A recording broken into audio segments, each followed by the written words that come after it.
전도서 11장 말씀 함께 읽었습니다. 이제 전도서 이제 결론 부분에 우리가 도달을 했는데요. 1절부터 6절까지는 우리의 인생을 예측할 수 없다는 거죠. 그래서 예측할 수 없는 이런 인생을 우리가 어떤 자세로 살아갈 것인가 그것을 말씀하고 있고, 7절부터 10절까지는 우리 인생이 한계 있다, 짧다. 그래서 우리가 기억해야 하는 것은 우리가 이 땅에서 현재의 삶에 충실하는 것이다. 그것을 말하고 있습니다. 먼저 1절 보시면요. 너는 내 떡을 물 위에 던져라. 여러 날 후에 도로 찾으리라. 그렇게 말씀하고 있습니다. 전도자는 지금까지 계속해서 말했습니다. 인생은 허무하다, 헛되다 이렇게 말했습니다. 헛되다, 헤벨이다. 이것은 인생이 너무나 짧고 인생은 예측 불가하며 그리고 인생은 이해도 불가하다. 하나님께서 운행하시는 이 세계, 피조 세계에서 일어나는 모든 일들은 우리가 마음대로 바꿀 수도 없고 함부로 예측할 수도 없는 인생이고, 그리고 그 삶은 너무나 짧다는 거예요. 그 말씀을 계속해서 하면서 이제 11장, 12장에서는 결론적으로 이제 말씀을 하는데요. 실제적인 삶의 교훈들, 삶의 어떤 실제적인 것들을 말씀을 하면서 결국 이제 마지막에 12장에 가서 최종 결론을 내는데요. 점을 찍는데요. 거기까지 가는 이제 마지막 단계라고 보시면 되겠습니다. 먼저 내 떡을 물 위에 던져라 라고 하는 것, 이것은요 이제 여러 가지 뜻이 있습니다. 가장 많은 대부분의 해석은 이것을 구제라고 보는 거죠. 그래서 우리의 인생을 움켜쥐고 내 손에 쥐고 쌓아놓고만 사는 인생이 아니라 손을 펼쳐서 나누고 베푸는 삶을 살아라. 그런 말씀이다. 그렇게 우리가 오늘 아침에도 잠깐 살펴봤는데요. 대부분 이렇게 해석을 합니다. 구제하는 것이다. 그래서 이제 여기서 던져라라고 하는 것은 명령이죠. 명령인데 원문에는 그 던져라라고 하는 것이 던지고 나서 이것이 돌아올 것을 기대하지 않는 거예요. 그러니까 무슨 말이냐면 떡을 물 위에 딱 던지면 그 떡이 다시 돌아올 수가 없죠. 여기 물이라고 하는 것은 흘러가는 어떤 강물 같은 거예요. 그러니까 물에 떡을 던지면 이게 양식이죠. 빵을 딱 던지면 그 빵이 물에 가라앉든지 떠내려가든지 아니면 물고기가 먹어버리든지 하니까 물에 던지면 그 떡이, 그 빵이 다시 돌아올 것이라고 기대를 할 수 없는 거예요. 그러니까 던져라라고 할 때는 이것이 다시 돌아올 것이다 생각하지 말고 던지라는 겁니다. 그러니까 구제를 할 때 어떻게 하라는 거예요? 내가 뭔가 대가를 요구하고 대가를 바라고 내가 구제를 하는 게 아니다는 거죠. 자, 오늘 아침에도 봤지만 말하는 게 어땠다 했습니까? 12절에 보시면 10장 12절에 보시면 지혜자의 입의 말들은 은혜로우나 그랬습니다. 그렇죠? 지혜자의 입의 말들은 은혜롭다. 자, 은혜라고 하는 것은 뭐라고 그랬습니까? 은혜라고 하는 것은 이유가 없다는 거죠. 까닭이 없다는 거죠. 대가를 바라지 않는다는 거죠. 그리고 불쌍히 여긴다는 거죠. 그러니까 불쌍히 여기고 긍휼히 여기는데 아무런 이유 없이 대가 없이 긍휼을 베풀어 주는 것, 그게 은혜거든요. 하나님이 우리를 사랑하시는 그 사랑이 은혜잖아요. 하나님이 우리에게 어떤 대가를 바라고 우리를 사랑해 주시고 우리를 구원해 주신 게 아니죠. 우리를 단지 사랑하시기 때문에 부모가 마치 자녀를 사랑하는 것처럼 그렇게 베풀어 주는 것이 은혜입니다. 자, 그러니까요. 지혜로운 자는 말조차도 은혜롭다는 거죠. 그렇다면 그의 삶도 마찬가지가 되어야 되는 거예요. 그러니까 10장과 11장이 동일한 그 맥락에서 이어지는 것을 볼 수가 있어요. 그러니까 여기에서 내가 가진 것을 나누는 것, 내가 삶을 나누는 거죠. 떡이라고 하는 것은 양식, 먹는 것을 말하지만 비단 먹는 것뿐만 아니라 우리의 모든 삶을 말하는 거죠. 그래서 이 모든 삶을 베풀고 나누는 인생으로 살아가되 뭔가 대가를 바라는 거나 내가 뭔가 돌아올 것을 기대하고 하는 것이 아니라 그냥 값없이 그냥 대가를 바라지 않고 은혜를 베푸는 인생을 살아라고 하는 것이죠. 그런데 놀라운 사실은 뭐예요? 그렇게 물 위에 던졌는데 여러 날 후에 도로 찾으리라 그렇게 말했습니다. 이게 하나님의 섭리죠. 여러분 이게 이 땅에서 이루어지지 않는다 하더라도 하나님 나라에서 반드시 이게 갚아지는 거예요. 반드시 찾는 거예요. 내가 뿌린 것 반드시 거두게 됩니다. 뿌린 대로 심은 대로 거둡니다. 자 보세요. 지금까지 이 11장까지 왔는데요. 11장까지 오면서 전도자가 그렇게 주구장창 말했던 게 뭡니까? 이 땅을 바라보니까 모순 덩어리더라. 심은 대로 거둬지지가 않더라. 뿌린 대로 먹지 못하더라. 의인이 일찍 죽더라. 그런 일들을 수도 없이 많이 봤어요. 그러면서 인생이 얼마나 모순 덩어리인지, 얼마나 불합리한지, 정말 이해하기 힘들다라고 하는 말들을 계속하면서, 그런데요, 오늘 전도자는 뭐라고 하냐면 도로 찾는다는 거예요. 도로 찾는다. 자, 그러니까요, 죽음이라고 하는 한계 안에서 인생이 해석되면 이해 불가이지만 죽음을 넘어서 하나님 나라까지 이어지는, 영원까지 이어지는 영적인 눈이 열리면 이 땅에서 그렇게 비참하게 죽어갔던 의인들의 죽음이 비로소 이해되기 시작하는 겁니다. 그렇죠. 그래서 결론은 뭐냐면요. 12장 1절이에요. 12장 1절. 12장 1절 보시면 너는 청년의 때에 너의 창조주를 기억하라. 그러니까 결국은 우리의 인생이 이 땅에서 어디까지 이어져야 된다는 거예요? 우리를 창조하신 분, 창조주이신 하나님까지 우리의 시선이 이어져야만 우리의 삶은 드디어 해석되기 시작한다라고 하는 것이죠.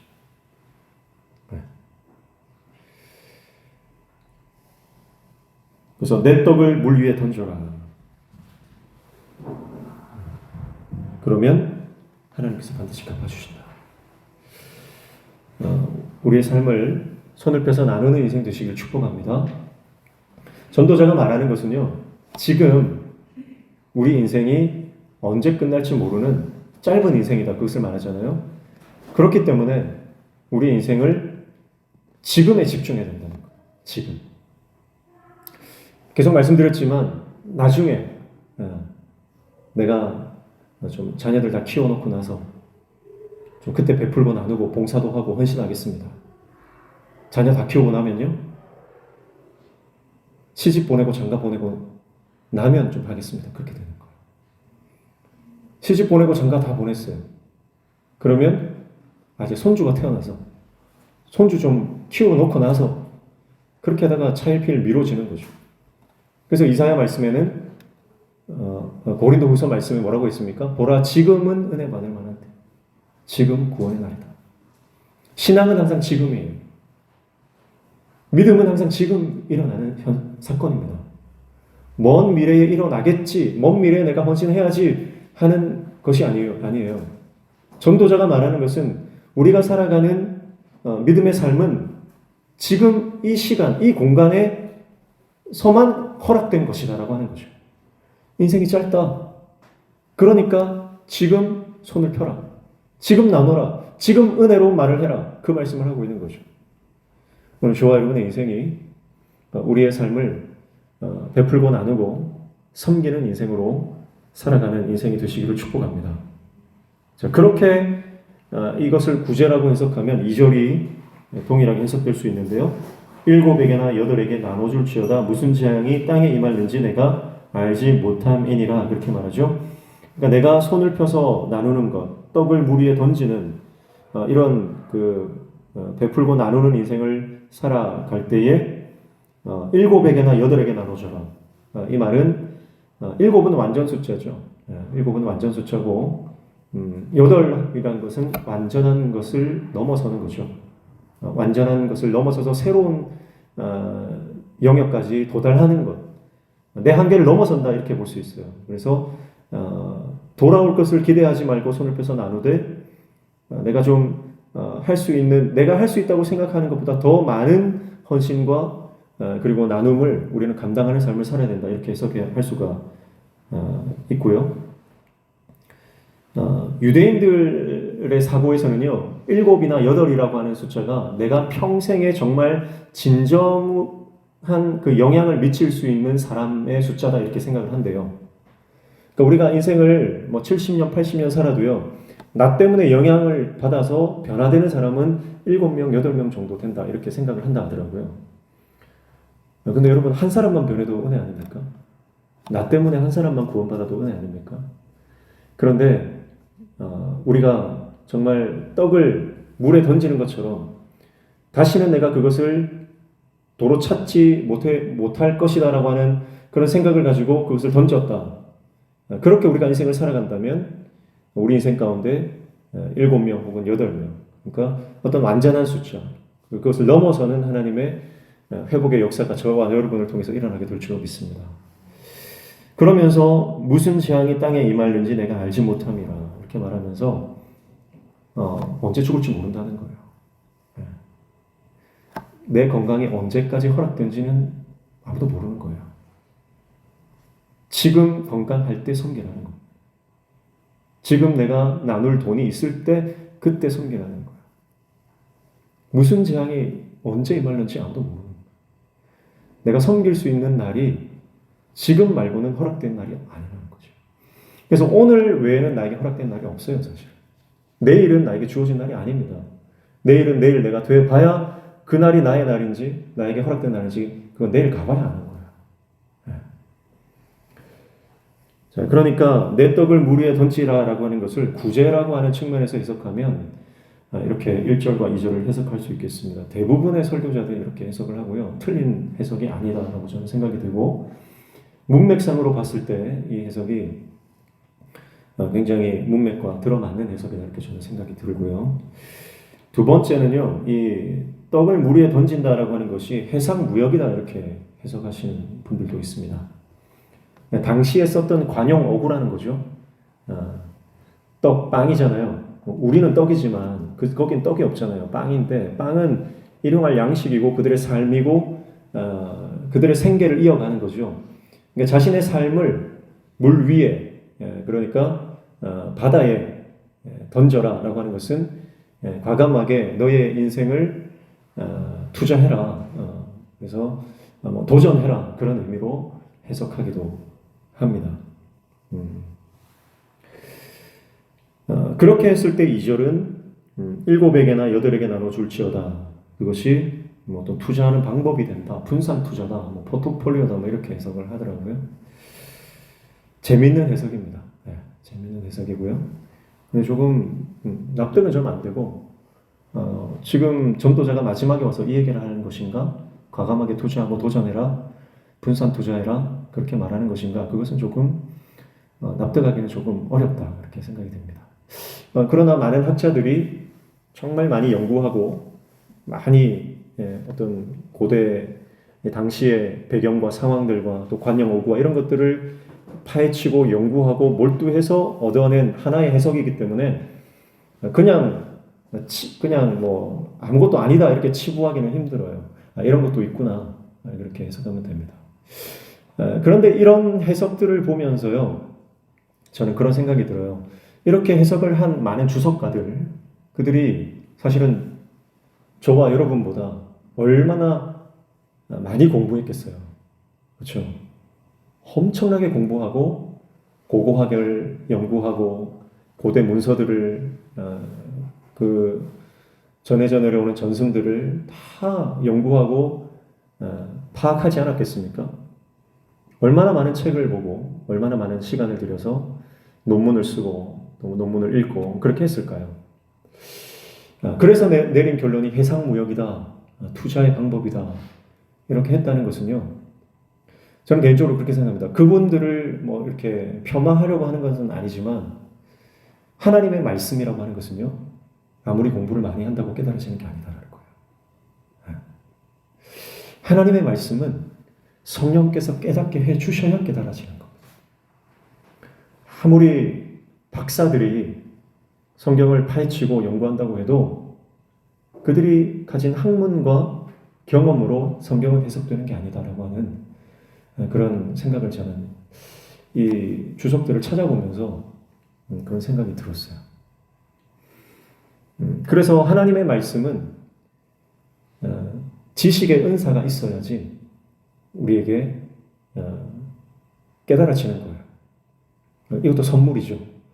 하나님의 말씀을 깨닫는 것도 하나님의 선물입니다. 내 힘으로 할 수 없습니다. 하나님의 은혜 주셔야 깨달아지는 거예요. 그래서 지식의 은사는 어떤 거라 했습니까? 하나님의 말씀을 바로 해석하고 그것을 잘 전달하는 것이 지식의 은사거든요. 그 지식의 은사가 저와 여러분에게 들어와야 될 줄 믿습니다. 그래서 기도하실 때요, 말씀이 잘 해석이 안 되거든요. 저도 이렇게 매일매일 말씀을 전하지만 말씀을 대할 때마다 힘들어요. 이게 도대체 무슨 말씀인가? 그래서 기도할 수밖에 없어요. 그래서 여러분, 말씀과 기도는 같이 갈 수밖에 없는 게 왜 그러냐면 내가 하나님의 말씀을 깨달으려고 하는데 안 깨달아지니까 기도할 수밖에 없거든요. 그러니까 말씀의 사람은 기도의 사람이 될 수밖에 없습니다. 그리고 기도의 사람은 말씀의 사람이 될 수밖에 없어요. 왜냐하면 말씀이 있어야 기도할 수 있거든요. 말씀 없이 기도하는 것은요, 계속해서 내 얘기만 나올 수 있어요. 그래서 말씀에 근거한 기도, 내 안에 말씀이 충만해서 나오는 기도와 말씀의 이 은혜가 빈약한 상태에서 나오는 기도는요, 완전히 차원이 다르거든요. 그래서 기도하다 보면 또 하나님이 깨닫게 해주시는 경우가 있죠. 그것이 기도의 응답입니다. 우리 인생에서 가장 큰 기도 응답은 문제 해결되는 게 아니고요, 말씀이 깨달아지는 응답이 정말 큰 응답이에요. 그게 얼마나 큰지 몰라요. 여러분, 세상을 다 가진 것 같은 기분, 여러분 그런 거 느껴보셨나요? 여러분, 말씀 보다가 말씀이 깨달아졌을 때에 정말 내가 세상을 다 가진 것 같은 그런 하나님께서 주시는 이 정말 파도가 밀려오는 것 같은 그런 놀라운 기쁨을 누리시기를 축복합니다. 그게 하나님 주시는, 그게 기도의 응답의 가장 큰 기쁨 중에 하나입니다. 그래서 아무리 많이 배웠다고 말씀이 깨달아지는 것 아니고요. 그래서 코스를 많이 밟잖아요. 그 코스가 있어요. 그 코스를 다 밟았다고 말씀이 깨달아지는 게 아니라 정말 겸손히 하나님의 은혜를 구하고 하나님 말씀 앞에서 기도하는 그 사람에게 하나님의 말씀이 깨달아지는 줄로 믿습니다. 그렇다면 기도하는 사람에게는 내가 지금까지 배워왔던 지식과 또 배경과 여러 가지 학문들은 아름답게 활용이 될 수 있죠. 그러니까 저는 그분들이 이렇게 해석해 놓은 것에 대해서 폄하하고 싶지는 않습니다. 또 하나님께서 그분들의 학문을 아름답게 또 쓰실 거라고 저는 생각을 하거든요. 그래서 해상무역이다. 물이 나오고 떡이 나오니까 해상무역이다. 그리고 고대 당대에 사용되었던 관용 어구들 이런 것들을 보면서 이것이 해상무역에 관한 투자에 관한 것이다. 그래서 또 다른 비슷한 해석인데요. 이것은 우리가 가진 자본을 모험적으로 잘 투자해야 된다. 그런 의미로 해석하기도 합니다. 또 어떤 분들은 이 떡을 물 위에 던지라라고 하는 것은 비합리적인 행동을 하는 것이다 라고 해석하기도 해요. 그렇잖아요. 비합리적인 행동이잖아요. 누가 내 먹을 밥을 물에다 던집니까? 이건 굉장히 비합리적인 행동인데 그런 것을 가리킨다 이렇게 보기도 합니다. 중요한 것은 던져라라고 하는 명령이라 그랬죠. 던져라는 명령이에요. 전도자가 말씀을 하는 거예요. 던져라. 그럼 이건 전도자의 말씀이 아니죠. 사실은 하나님의 말씀이죠.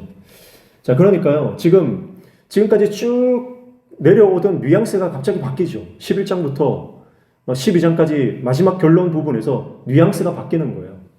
그러니까 학자들이 이걸 보면서 이거 한 사람이 쓴 거 아니다 이러는 거예요.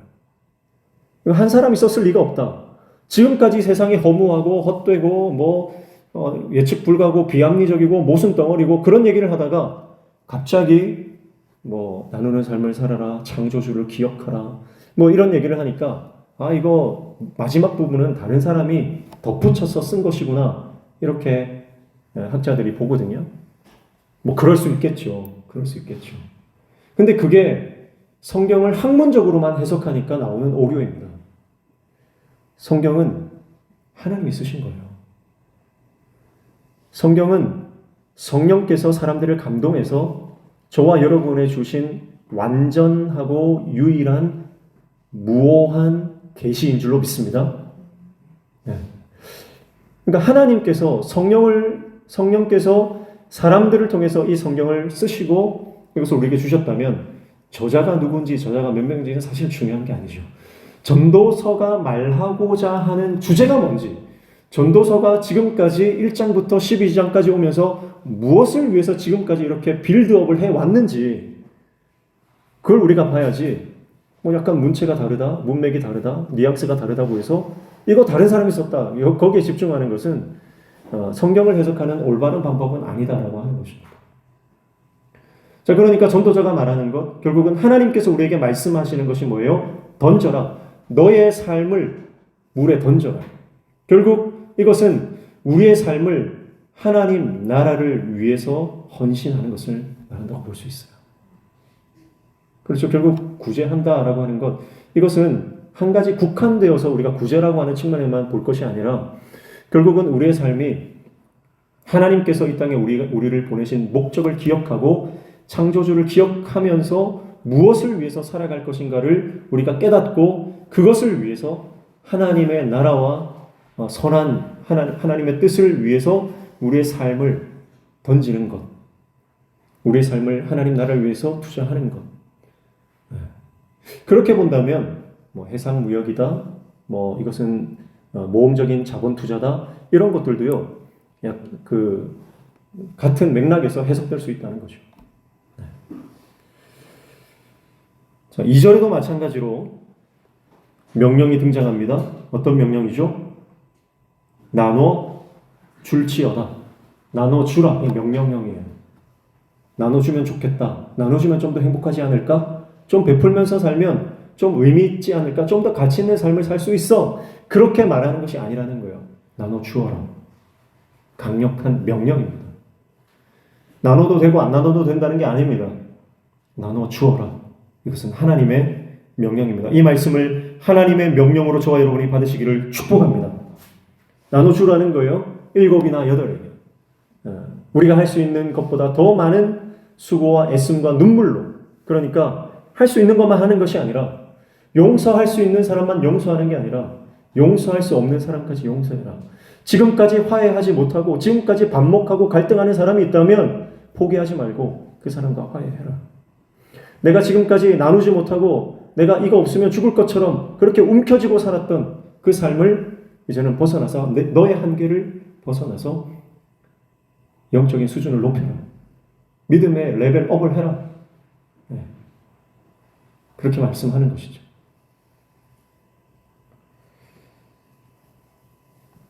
3절 말씀해 보니까 구름에 비가 가득하면 땅에 쏟아지며 나무가 나무로나 북으로나 쓰러지면 그 쓰러진 곳에 그냥 있으리라. 이렇게 말씀하죠.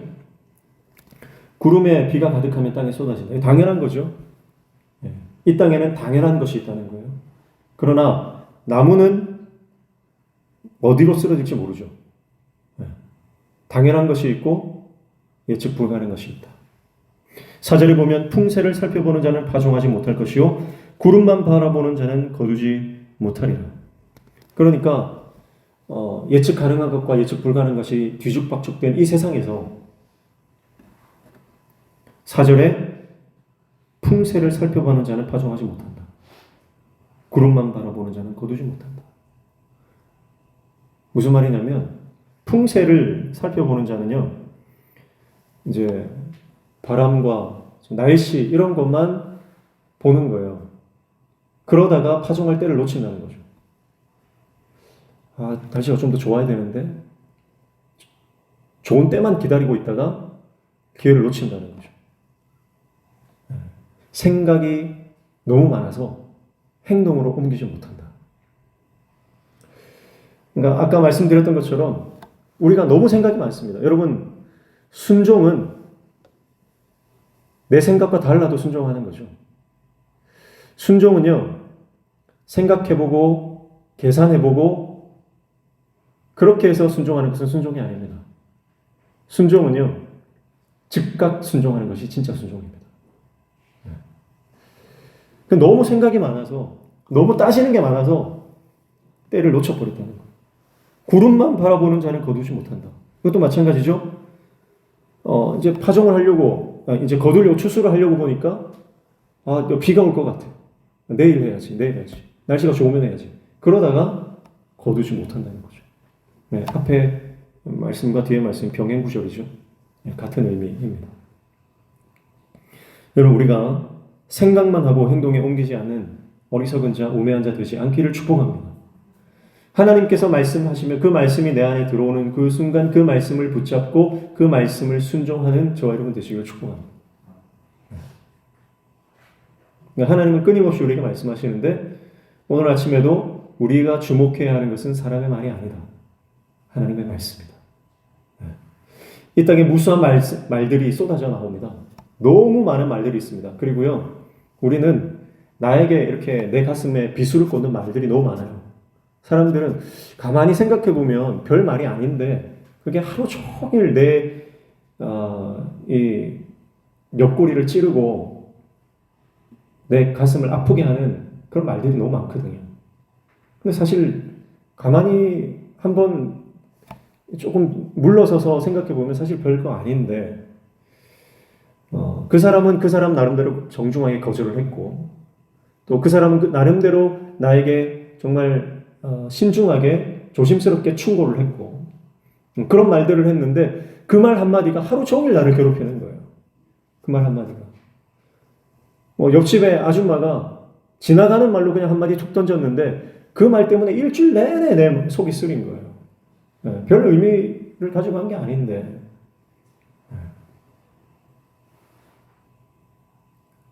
예전에 그 장경동 목사님 사모님이 어려운 시절에 주인집 아줌마가 김장 담그다가 좀 이렇게 끄트머리 이런 거 있잖아요.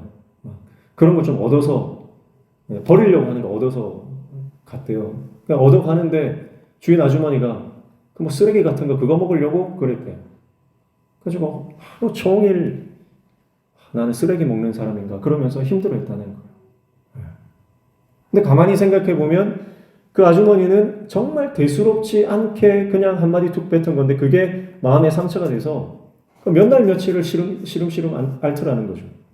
근데 생각해보면 정말 대수롭지 않은 말이고 그 말 때문에 그렇게 힘들어할 필요도 없는데 거기에 우리는 무게를 두고 거기에 너무 생각이 깊어진다는 거죠. 그런 말들이 너무 많습니다. 그렇죠? 내 가슴에 꽂히는 이 폐부에 꽂히는 가시 돋친 말들이 얼마나 많은지 몰라요. 여러분, 그것을 어떻게 우리가 극복할까요? 그것은 우리가 하나님의 말씀에 집중하여 귀를 기울이면 될 줄로 믿습니다. 그래서 그게 이제 몰입이거든요. 몰입 아시죠?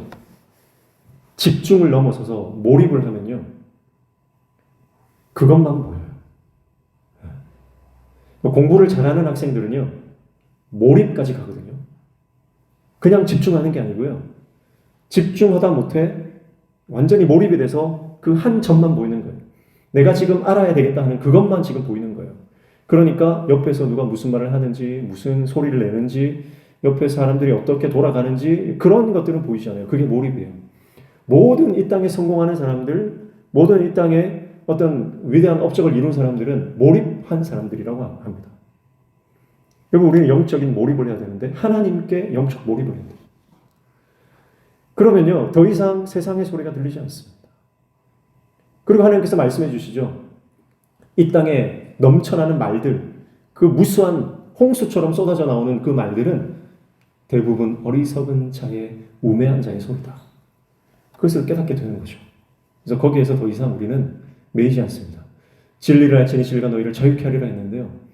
여러분, 결국은 우리가 하나님의 말씀에 집중하여 몰입하여 그 말씀이 우리를 완전히 사로잡으면 그 말씀이 완전히 우리를 장악해버리시면요. 우리는 자유케 됩니다.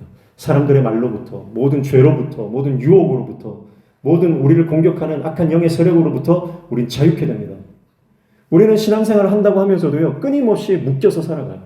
끊임없이 묶여서 살아가요. 사람의 말 때문에 묶여서 살아가고 전통에 묶여서 살아가고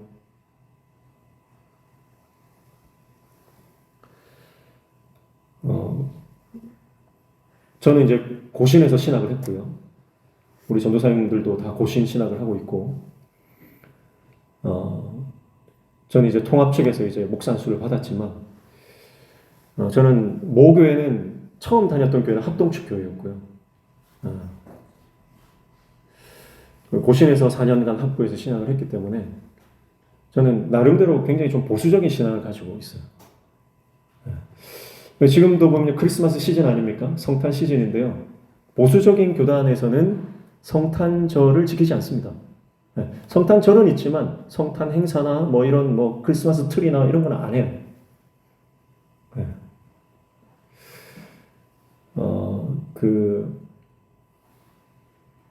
최요나 선교사님이라고 네가 나의 영광을 짓밟았다. 그 책을 쓰신 선교사님 계시거든요. 그 선교사님도 그런 말씀 하시더라고요. 성탄절은 우상 숭배입니다. 그런 말씀을 하시더라고요. 성탄절을 부정하자는 게 아니고요. 그런 측면이 있다는 거죠. 사실은 12월 25일이라고 하는 것이 사실은 태양신 숭배에서 나온 거거든요. 그래서 우리가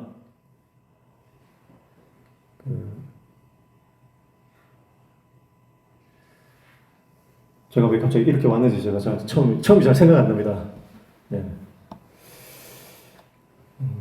그렇죠. 전통 얘기하다 그랬죠. 전통에 매이는 거예요. 무슨 절기가 되면 이건 꼭 해야 되고, 우리는 이런 전통이 있으니까 이 달이 되면 이거는 꼭 해야 되고, 이런 건 절대 하면 안 되고, 그런 것들이 있어요. 여러분, 거기에서도 자유할 필요가 있어요. 자유할 필요가 있습니다. 그렇다고 이거는 뭐 성경적이지 않으니까 절대 하면 안 되고, 여러분 그것에도 자유하셔야 돼요. 우리가 합의가 되고 아름다운 전통이라면 우리가 할 수 있는 거예요. 거기에 좋은 의미를 부여할 수 있는 거죠. 그렇게 따지면 주일을 섬기는 것도 부정적으로 보수적으로 봤을 때 성탄절을 지키지 말라 한다면요, 사실은 우리는 안식교로 가야 되는 거예요. 안식교. 주일도 비슷한 거거든요. 주일도. 사실은 성경에는 주일이 아니잖아요. 안식일이잖아요. 그러니까 이게 굉장히 균형이 필요합니다. 균형. 그러면서 균형을 잘 잡으면서 우리가 하는 모든 전통에 정말 하나님이 기뻐하시는 의미와 가치가 부여되어 있는가? 나는 그 안에서 자유를 누리고 있는가? 나는 그 안에서 하나님의 은혜를 누리고 있는가? 아니면 내가 지금 우리 교회가 지켜오는 전통, 우리 가정이 지켜오는 전통, 아니면 우리 가문에서 내려오는 어떤 전통들이 나를 오히려 올가매고 내 발목을 붙잡고 내가 자유롭게 하나님을 바라보고 신앙생활하고 하나님과 가까이 나아가는데 오히려 방해가 되지 않는가? 그걸 잘 살펴보고 균형을 잡아야 된다는 거예요. 그렇지 않으면 우리는 전통에 매여 살아가는 그런 그 종교 제의에 묶여서 살아가는 존재가 될 수 있다는 거죠. 성별이나 나이나 또는 출신 배경이나 모든 것에서 우리는 자유할 수 있습니다. 가난이나 부요한 것이나 우리가 성공했든지 실패했든지 우리의 형편이 어떠하든지 간에 우리는 말씀 안에서 자유하게 되는 줄로 믿습니다. 그래서 그 말씀 안에서 자유한다라고 하는 것은요, 인간의 관념이나 철학이나 경험을 넘어서는 것이죠. 근데 우리는 계속 우리의 경험이나 우리의 관념으로 그것을 계속해서 제한하고 그것을 테두리에 가두려고 하는 경향들이 너무 많은 거예요. 지금 그 전도자는 결국 그걸 말하는 거죠. 너의 한계를 넘어서라는 거예요. 너의 한계를 넘어서라. 이 땅에서 갇혀 사는 그 규범 안에, 그 테두리 안에서 갇혀 살지 말고 예측할 수 없는 모순덩어리인 것 같은 이 세상에서 하나님과 연결되는 것만이, 말씀의 사람 되는 것만이, 하나님의 은혜를 아는 그것만이 우리를 참된 자유로 이끌어 간다는 것이죠.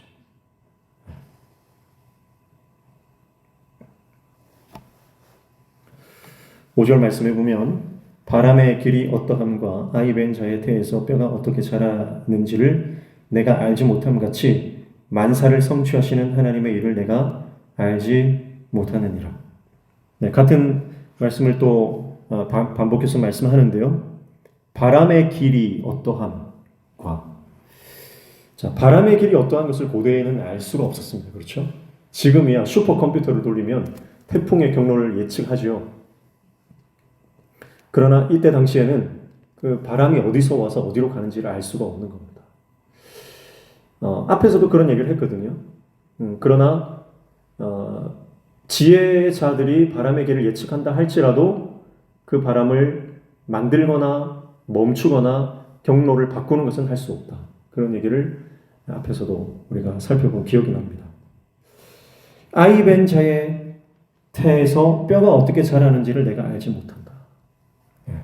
지금이야 알죠. 지금은 초음파해서 다 보면은 아이가 어떻게 자라고 있는지, 안에 있는 상태가 어떤지, 발육은 정상적인지 알 수 있지만 고대 사람들은 이건 알 수 없는 미지의 영역이었다는 거예요. 알 수 없다. 그런 것처럼 만사를 성취하시는 하나님의 일을 우리가 알 수 없다는 거. 하나님의 일을 우리가 알 수 없다. 자, 그래서 6절에 보시면 너는 아침에 씨를 뿌리고 저녁에도 손을 놓지 말라. 이것이 잘 되는지 저것이 잘 되는지 혹 둘 다 잘 되는지 알지 못함이니라. 이렇게 말씀합니다. 자, 손을 놓지 말라라고 하는 것은 한 곳에 가만히 머무르지 말라 이 말이에요. 한 곳에 가만히 머무르지 말라. 그러니까 한 가지만 붙들고 거기에 모든 것을 투자해서는 안 된다. 모든 것을 거기에만 올인해서는 안 된다. 그래서 모든 것에 우리 앞에서 나왔던 적절한 때의 적절한 대처와 적절한 적절한 때를 알고 적절하게 준비하고 대비하는 것. 그런 의미에서 손을 놓지 말라 그렇게 말씀하고 있는 것을 볼 수가 있습니다. 왜냐하면 다 잘 될지 다 잘 안 될지 혹 하나만 될지 그건 알지 못하기 때문에 그렇다는 거예요. 그래서 어떤 일들이 일어나도 우리는 적절하게 대비하고 대처할 수 있는 지혜가 필요하다라고 하는 것입니다. 7절 말씀에 빛은 실로 아름다운 것이라 눈으로 해를 보는 것이 즐거운 일이로다 이렇게 말씀하죠. 즐거운 일이다 그렇게 번역을 했는데 원어로는 토브를 쓰고 있습니다. 토브. 그래서 선한 것이다. 좋은 것이다. 뭐가요? 눈으로 해를 보는 것은 선한 것이다. 빛이 아름답고요. 그리고 빛을 보는 것은 선하고 아름다운 것이다. 무슨 말이냐면 지금 우리가 빛을 본다는 것은 살아있다는 거예요. 그러니까 지금 내가 살아있는 것은 하나님의 선입니다.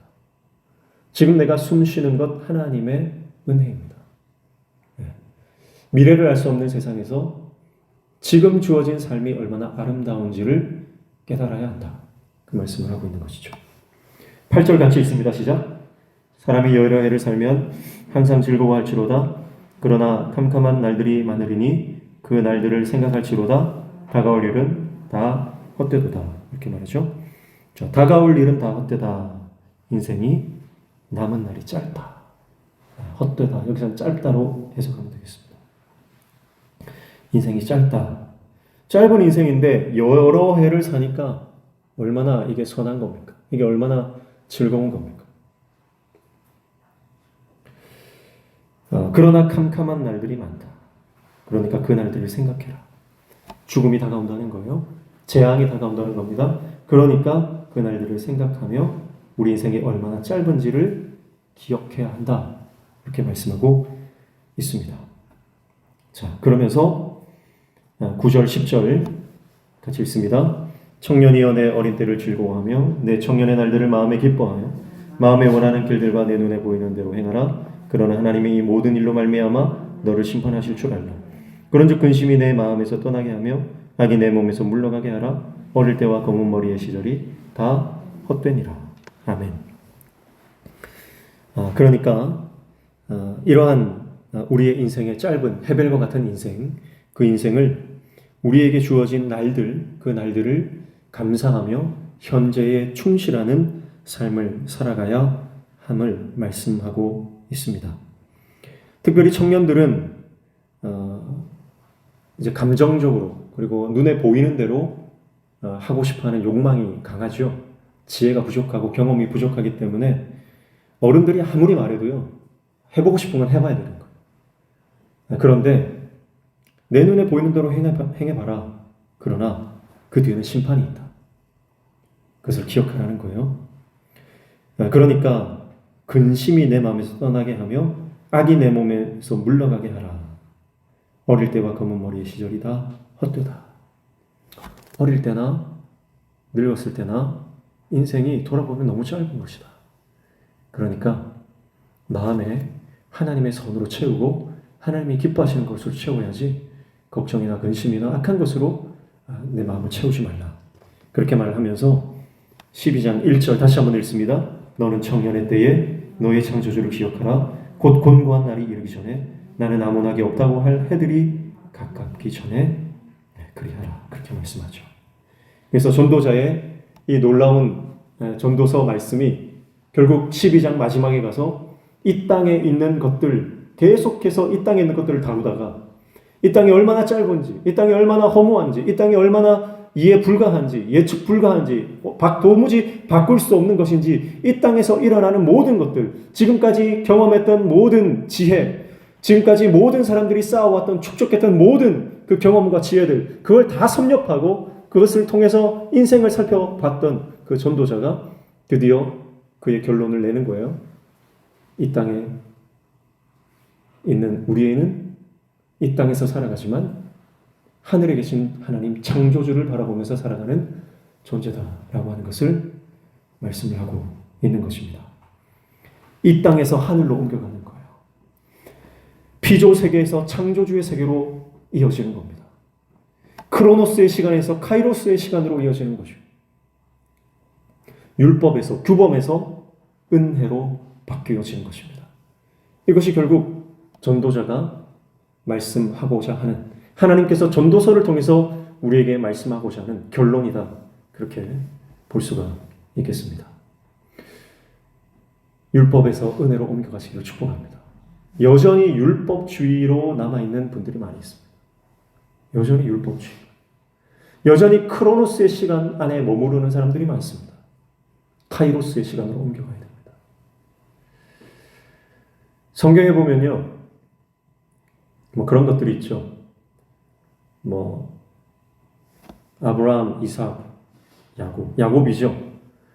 야곱이 그 형, 쌍둥이 형 에서와 무슨 밥을 먹은지 아세요?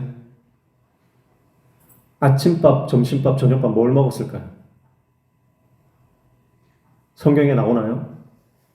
안 나옵니다. 그런데 야곱과 에서가 에서가 먹었던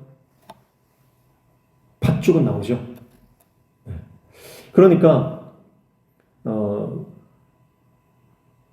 야곱이 아침에 뭘 먹었는지, 점심 때 뭘 먹었는지, 저녁에 뭘 먹었는지 성경은 기록하지 않습니다.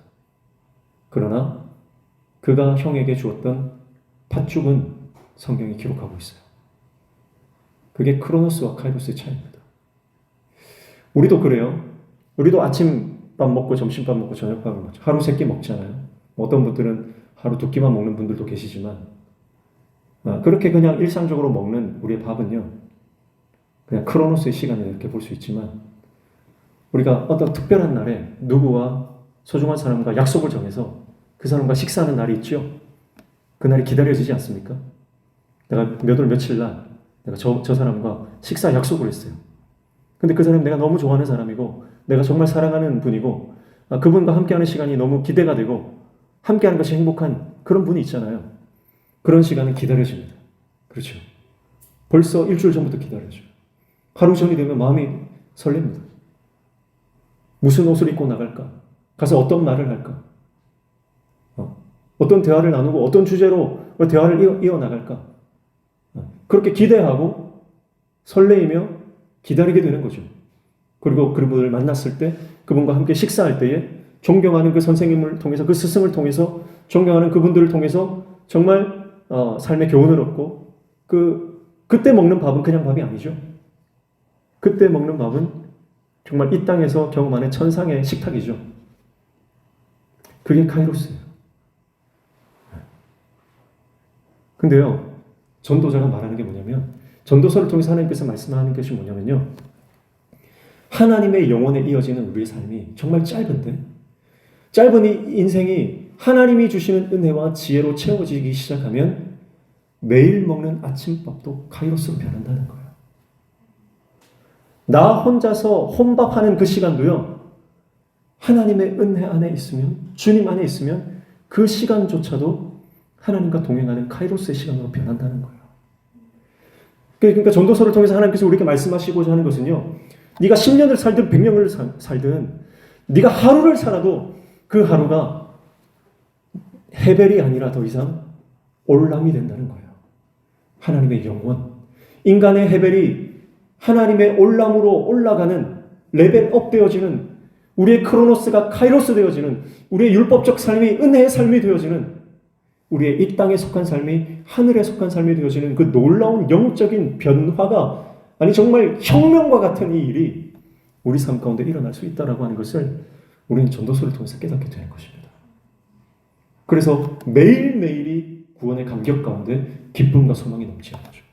매일매일이 내가 밥 먹고 설거지하고 내가 집안 살림하고 청소하고 자녀들 뒷바라지하고 남편 뒷바라지하고 직장에 나가서 업무를 보고 사업을 하고 장사를 하고 우리가 살아가는 모든 일상의 삶들이 하나님 안에 있을 때에 놀라운 의미로, 놀라운 가치로 채워지기 시작한다는 거죠. 여러분, 이게 얼마나 놀라운 은혜입니까? 그 은혜가 저와 여러분에게 임하기를 축복합니다. 네. 그래서 창조주를 기억하는 거죠. 결국 우리의 인생이 창조주 앞에서 주님 안에 있을 때만, 그분 안에 거할 때만 우리는 놀라운 평강과 기쁨과 참 자유와 하나님 주시는 놀라운 은혜를 맛보게 되어진다라고 하는 것입니다. 그래서 예수님과 동행하는 삶이 되시길 축복합니다. 그래서 우리 인생의 가장 귀한 가치는 결국 동행입니다. 동행. 주님과 동행하면 우리 인생은 같은 시간을 살아도 우리의 시간은 농도가 진해져요. 정말 진해집니다. 그런 삶을 살아가시길 축복합니다. 그리스도인은 어떤 사람입니까? 그리스도인은 마음의 할례를 받아서 성령께서 뭐라고 말씀하시는지 매일 그 말씀에 귀를 기울이고 하나님의 일하심을 주목하며 그분의 일하심을 목도하는 사람이에요. 그게 그리스도인입니다. 이게 생략된 목사는 목사가 아닙니다. 다시 말씀드립니다. 그러니까 목사는 어떤 사람입니까? 목사는 매일 우리 마음의 할례를 받아서 하나님의 성령이 뭐라고 말씀하시는지 귀를 기울이고 날마다 그 하나님의 일하심을 바라보며 그분의 일하심을 경험하는 사람, 그 사람이 목회자입니다. 어떤 사람이 장로입니까? 내 마음의 변화를 받아 성령의 인치심을 받아 마음의 할례를 받아 날마다 성령이 말씀하시는 그 말씀을 듣고 내가 매일 그 말씀에 민감하게 반응하며 하나님의 하시는 일들을 주목하여 보며 경험하는 사람, 그분이 장로님이죠. 어떤 사람이 권사입니까? 내 마음의 할례를 받고 내가 구원을 받아 그 구원의 감격을 가지고 성령의 음성에 날마다 민감하게 반응하며 그 음성을 듣고 매일의 삶 속에서 하나님의 하시는 일들을 기대하며 그분의 하시는 일들을 주목하는 사람, 그분이 권사입니다. 어떤 분이 집사입니까? 내가 마음의 구원을 받아 할례를 받아 날마다 성령의 하시는 말씀을 듣고 그 말씀에 민감하게 반응하며 순종하고 하나님의 하시는 일들을 주목하여 보며 그 일들을 경험하는 사람, 그 사람이 집사입니다. 어떤 사람이 성도입니까? 날마다 내가 변화를 받아 구원의 감격을 가지고 성령의 음성을 민감하게 듣고 반응하며 순종하여 하나님의 하실 일들을 기대하고 주목하며 그 일들을 경험하는 사람, 그 사람이 성도입니다. 여러분, 이게 생략되면 더 이상 목사도 아니고 장로도 아닌 거예요. 여러분, 오늘 우리의 삶은 창조주 앞에서 살아가는 인생이 되어야 됩니다. 창조주 앞에서. 그때에 우리는 주님 안에서 참된 자유를 경험하게 되며 주님 밖에 있을 때는 우리 더 이상 우리가 하나님의 종이다 그렇게 말할 수 없는 거예요. 사랑하는 성도 여러분, 오늘 전도서 11장을 통해서 우리는 우리의 인생이 여전히 예측할 수 없는 인생이고 여전히 너무나 짧은 인생이다. 그런 인생 가운데 우리는 무엇을 위해서 살아가야 하는가? 그것을 살펴보았습니다. 결국 지금이라고 하는 이 공간과 이 시간과 지금 내 옆에 있는 사람들에게 나의 삶의 선한 영향력을 베풀며 은혜를 베풀며 살아가는 인생을 살아라. 그렇게 전도서를 통해서 하나님이 우리에게 말씀하신 줄로 믿습니다. 오늘 저와 여러분이 이 말씀을 통해서 하나님의 놀라운 뜻을 깨닫고 우리의 삶을 하나님 앞에 온전히 헌신할 수 있는 그런 하나님의 신실한 종들 다 되시기를 주님의 이름으로 축복합니다. 찬양하겠습니다.